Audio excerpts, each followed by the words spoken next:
In this video, we'll take a look at your fitness logs and lay out the expectations for completing those. This is the most heavily weighted portion of your grade, so it is really important to understand how to complete these. We'll use Unit 1 as an example again. I'm just going to touch on real quick where to go once more. So you scroll down to your fitness log section. You have the link that will take you to the Unit 1 fitness log page. You'll scroll down and you'll see some brief directions.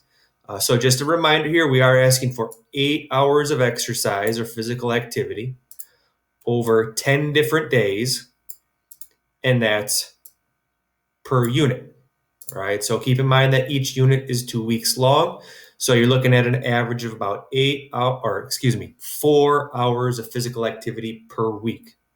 And that should include 3 different components: cardio, strength training, and flexibility. That's not a recommendation, that's a requirement. Some things to think about, right? So option 1, and I think most of us will probably do it this way, where we just have our fitness log open on our Chromebook, and we can either put our physical activity in even before you do it, kind of plan it out in advance. That's a really good idea. You could be filling it out while you're doing your physical activity, maybe in between sets on your breaks. You could be filling out this information, or do it right after your physical activity while it's fresh in your mind. And some reminders here: make sure that these are submitted on time. Okay, that's huge to make sure that we don't lose any points. Make sure you are sharing this with a parent or guardian and they are signing off on it electronically. Let them know kind of what you're doing in class in terms of your physical activity. You'll go ahead, click on this link, and then it'll open up that Google Doc for you to fill out, right? But what I'm going to do is I'm going to go back here and we're going to take a look at an example that's posted for you. This will be linked within every unit so that you can reference it just to double check what the expectations are. So this is your example of what we're looking for on a fitness log. So starting with up top, this is log 1, and the dates should match up with when we are running Unit 1. Sorry, Unit 1 does run from February 8th to February 21st. So maybe if I saw dates from like March or April, that wouldn't align and that wouldn't make a ton of sense. Make sure your name is on here as well so that you earn credit.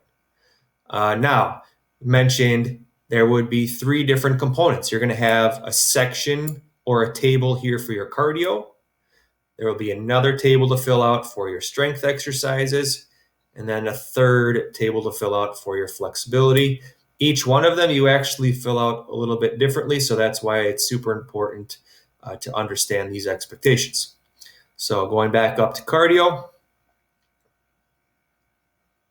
we'll take a look at this table first. So you have the date. So from February 8th to February 21st, when this unit is active, these are the days that this individual did some cardiovascular activity. You put in your activity here, a little bit of an explanation, right? Don't be too brief. If anything else, over-explain what you did. So rather than just saying I went for a walk, it'd be better to say how far you went, okay? If you did some intervals, okay, down here I did a little bit of walking and I did a little bit of running intervals. You could even get into the specifics of I walked for 2 minutes and then I followed it up by running for 1 minute. And I did X amount of rounds of that, okay? So distances, time, and everything like that is only going to benefit you and get you that full credit. Over here, you have 10 to 15 minute HR. You can see that HR stands for heart rate. And we're asking you after 10 to 15 minutes of vigorous exercise, all right, that's about how long it's going to take for your heart rate to elevate a little bit. You're going to check your pulse and you're going to jot down here what your heart rate is. Okay, now if you're not familiar with what heart rate is or how to take your heart rate, there will be a lesson on that to help you out with that. And then last here, you're going to add in the total time spent doing this cardiovascular activity. Okay, and this is important. We ask for the details. just to make sure that everything makes sense. For example, this first one, if you go for a 2-mile walk and then we come over here and we look at the time spent and it says 1 hour, right? There's no way that a 2-mile walk should take you an hour. Okay, so just make sure you include those details. And then last but not least, make sure you just kind of add up that time spent and jot it down here. Strength training, this is the most complex table that you'll be filling out. So this is also known as resistance training. Some of you have access to a gym, which is awesome. Some of you have access to equipment at home. And then there are some of us that don't have access to any of those things. None of those options are better than the other. They're all really good options. Your body is one of the best pieces of exercise equipment that you could possibly have. Okay. So down here, I'll highlight this. These are the expectations that you should be meeting in this table down here. You need a date. You need the exercise. If there's equipment, specify that, the sets and reps you're doing, and then the time spent. Okay, you have some abbreviations here that you can use for equipment, or even if you're doing some body weight exercises. Okay. Now the recommendation is, especially for beginners, to be completing 3 sets of 8 to 12 repetitions. That's a really good starting point. And then take a break for about a minute in between your sets before moving on. After doing that for a little while, if you want to change things up a little bit, that's a good idea. But to start up, if you have very little experience again, 3 by 10 is a really good place to start. And you'll see that in the example here, that's what this individual has done for the majority of the time. So again, here, this unit was running from February 8th to February 21st. Do you see that they have strength training on every single one of those days? No, that's okay, right? But you do see 1, 2, 3, 4, 5, 6, 7 strength training workouts that they did in this 2-week time period, all right, which is pretty good. Okay. So looking at February 9th here as an example, they have an exercise: bench press, body rows, shoulder press, upright row, sit-ups, front planks. Okay. They have the DB in front of these first 4 exercises to indicate that they were using dumbbells. And then below they have 3 sets of 10 reps for the first 4 exercises, and then 3 sets of 20, and then 3 sets of 45 seconds. So sometimes it'll be reps, and then oftentimes, core exercises or isometric holds will be a time. Then you're going to come over here, and you have that total time spent on that workout for the day. So you can come on down here and just take a look at a few more things. You can see here they have BB for barbell. They have DB once again. Down here they have WM for weight machine. All right, so maybe somebody has access to a gym. A lot of weight machines at a gym. You might see that more for somebody like that. You have RB for resistance bands if you have access to those. That's a small thing. If you don't have any equipment at home, if you can get access to some resistance bands, that would be a really good idea. And then February 12th here, you won't really see too many abbreviations. You'll see the BW because on this workout, if I come across the whole line here, you'll see that this was a body weight workout. Push-ups, squats, mountain climbers, pull-ups, lunges, crunches, Superman, so on and so forth. No equipment needed here, all right?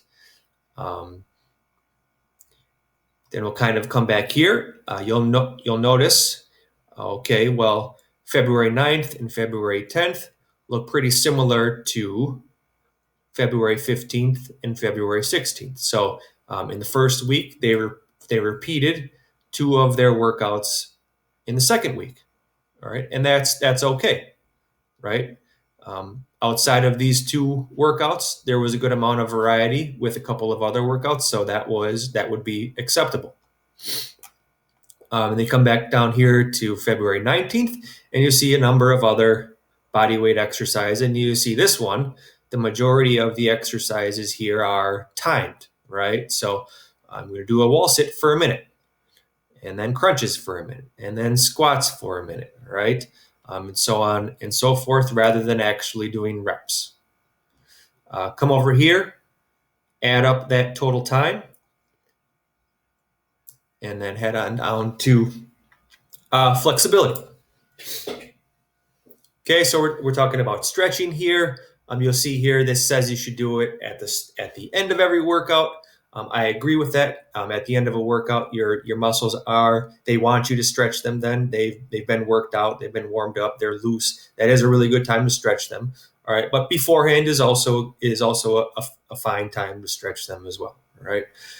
So for this one, that you really have to do is put down the date, and then you're going to just put an X underneath the muscle or muscles that you stretched. All right. So if you look closely at this one, right, you can kind of get an idea of what we look at as a teacher. These strength training dates are the same exact ones as these flexibility dates. So that leads me to believe that this person, every time that they did their strength training, they also did their flexibility on the same days. Maybe it was just like the directions were saying, they did it after their workout. Okay. So then if I take a look here, well, let's use the 11th as an example. February 11th. Okay, they stretch their biceps, their triceps, and their deltoids. All right. Well, if I come up to the 11th, well, they did bicep curls, they did tricep extensions, they did some chest flies. So that completely aligns. That was good that they did some stretching for their biceps and their triceps and their deltoids, because the exercises they did that day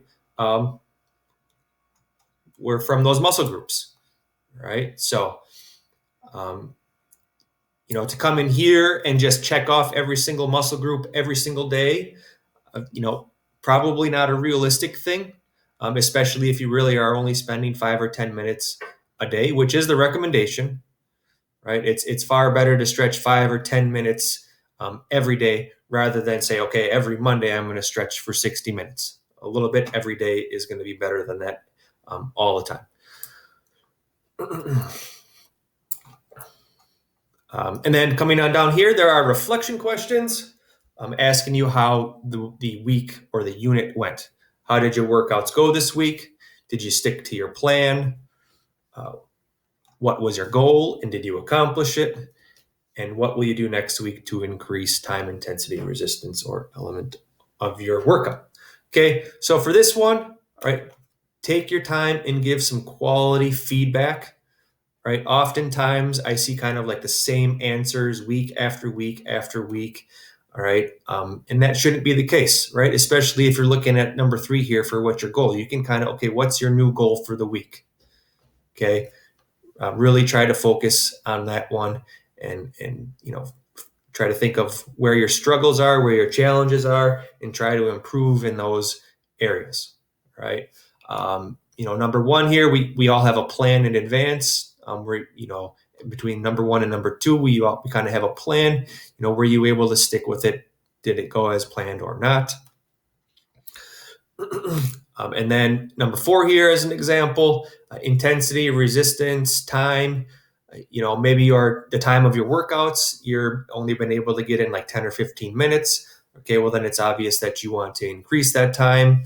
If you're looking at resistance, a lot of time that's going to be, weight. If you have access to equipment, I was doing certain exercises with 10-pound weights. Now I'd like to increase that to 15 or 20 pounds. All right. So kind of focus in on a few things and address those. Down here, I'm not going to read through these for us right now. It's just kind of a little FAQ on some of the questions that we get on fitness logs. And then if anything else, this last one, right, please don't hesitate to contact Mr. Murdoch or myself, and we'll get back to you with an answer as soon as we possibly can.